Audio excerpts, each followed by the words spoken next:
I'm right 98% of the time. And that's the only reason why. I get inside their heads. So, Bob, here's the quote I wanted to share with you, and it was from Woodrow Wilson. And he says, quote, "Since I entered politics, I have chiefly had men's views confided to me privately. Some of the biggest men in the United States in the field of commerce and manufacture are afraid of something.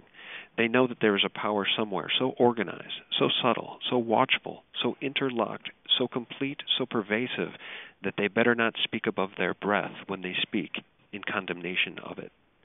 And that's true. They're referring to the Illuminati. Right. It's pretty simple. And all we have to do is go to the royal families of Europe and all of the people who cooperate with them. And I know some of them personally, incidentally, and some of them are still alive. And go to the Bilderberger attendees and the Privy Chamber in London, the Council on Foreign Relations, the Trilateral Commission, and the Royal Institute, Royal Society in London. It's all there. You know, they haven't been able to secret it well enough that nobody knows about it. And as time goes on, just to give you a good example, back in the early 60s, there was probably 20, 25 books you could read on this subject. Mm-hmm. Now there's hundreds. Right. And now we have the internet as well as talk radio. And when you talk about the Illuminati and what they're trying to do, they don't think you're a nut anymore because they believe there's something wrong. And this, what we're talking about, may be it. Right. But its tentacles are enormous. Enormous. That's right. And the quote is, Bob, they know that there's a power somewhere so organized, so subtle, so watchful, so interlocked, so complete, so pervasive, that they had better not speak above their breath when speaking in condemnation of it. And I just want people to understand that, you know, if we're going to talk about Zionism, we're going to also talk about the imperial families of Europe, and we're going to talk about the bloodlines and the Illuminati, and that doesn't mean we're anti-Semitic or anti-Jewish. That's what kills me about people that get upset about any time you want to bring Well, they don't know the whole story, and they don't know history, and they don't understand it. It has nothing to do with Jewish people. No. The Jewish people have been misled as usual by their own leadership and by the leadership which is trying to mislead everybody else. Mm-hmm. And, you know, some of my very closest friends are Jewish, and I discuss this with them, and the history and the evolution of the Sephardic and the other Ashkenazi going to Palestine, eventually Israel, and so on and so forth. Mm-hmm. In fact, most of the people who were recruited from Poland were a bunch of criminals. But, you know, Israel doesn't want to talk about that. Begin was one of the worst ones. Right. Well, he's a bank robber. Yeah, what I wanted to say was there was a comment on that I received at my website from somebody who actually, there's a comment I received via a personal message from somebody who had seen a documentary that we put on the website at sgtreport.com called The Big Picture, and he accused me of, his fear was that I was anti-Semitic because in that video it talks about the state of Israel, it mentions, you know, the issue of Zionism, and I just want to be clear that it's quite the opposite to actually target Zionism as an issue that people should be aware of because it's being pro-Semitic, because to your point, we actually care about the Jewish people. It's the government we take issue with, and that's the same thing that we're talking about with our own country. It's the government take issue with. You're absolutely correct. And, you know, the deals that Hitler cut with the Jewish leadership were awful. I mean, he wanted to ship them all to Madagascar. Yeah.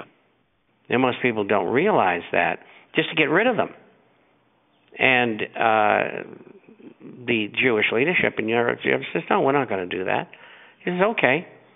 So he took all of their valuables and things away from them. And these were good citizens. They were good Germans. Many of them fought in the First World War. They weren't bad people. Hitler had to pick on somebody. And so they weren't the only ones. Anyone who just disagreed with Hitler, he put them in camps too. And Gary Allen wrote the book None Dare Call It Conspiracy, right? My partner, Gary Allen.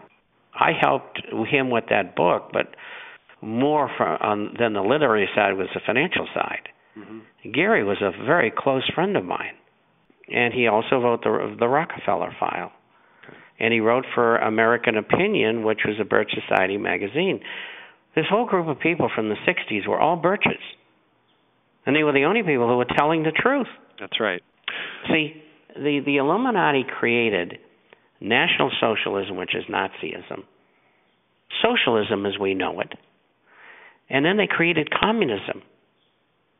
And, you know, I've got books.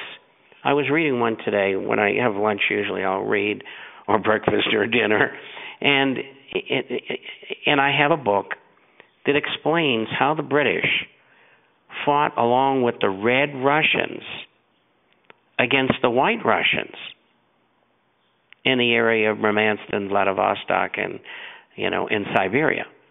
Most people don't know that.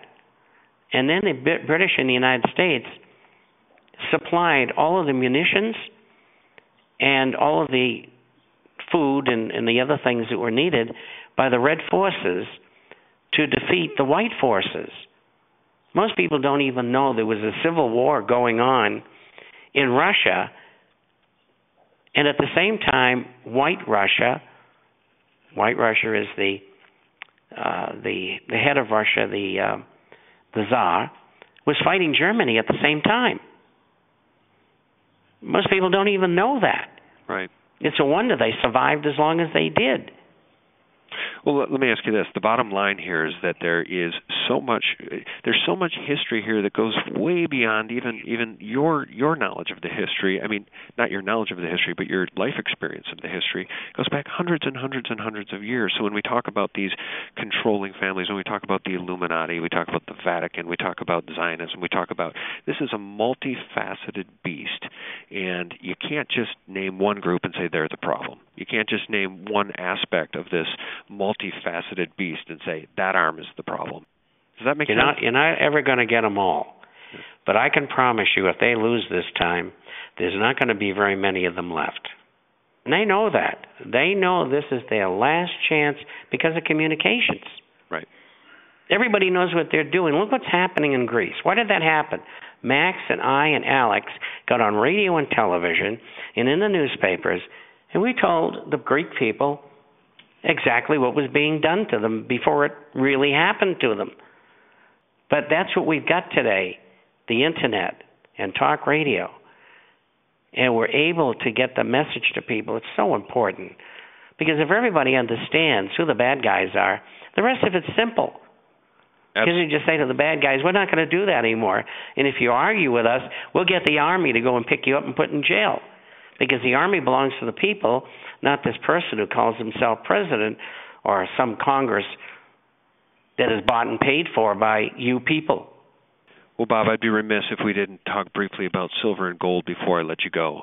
James Turk is seeing a big rally in gold happening this summer. That's what he's predicting. It's certainly not taking any hits as silver corrected. We've got gold near an all-time high. What do you see for silver and gold in the near term and in the not-so-distant future? It's straight up for a long time. Jim is right. He's very bright. He's a nice guy. And I've always liked him very much. I was very impressed with him, and even more so today. And he's absolutely correct. He's been in this for a long time. He's a warrior who understands everything, and like Max and a handful of others. And he's right. One of the things you've got to remember is that these powerful, evil people, they got lots of gold. So if the U.S. dollar were to go back on a gold standard or some international reserve currency of some sort was backed by gold, they would profit. The only thing is, the missing link for them is that in order for this to come about, there has to be social dislocation, revolution, and they know that. The problem is they didn't figure out that we were going to be able to talk to everybody in the world and tell them what's going on. That's right. Now they got no place to hide. And their gold isn't going to do them any good because we're going to come and collect them. And as soon as this thing blows up, I promise you, I will be back because I don't want to miss the action. I don't care how old I am. Oh, that's why we love you, Bob. You've got courage, and you've always had courage, and it's always such a thrill to speak with you, sir. How do people get a free copy of the International Forecaster? The Forecaster is about business, finance, economic, social, and political issues all over the world.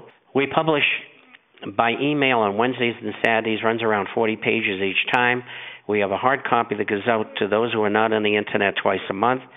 Everything that you need to know every week is in that publication.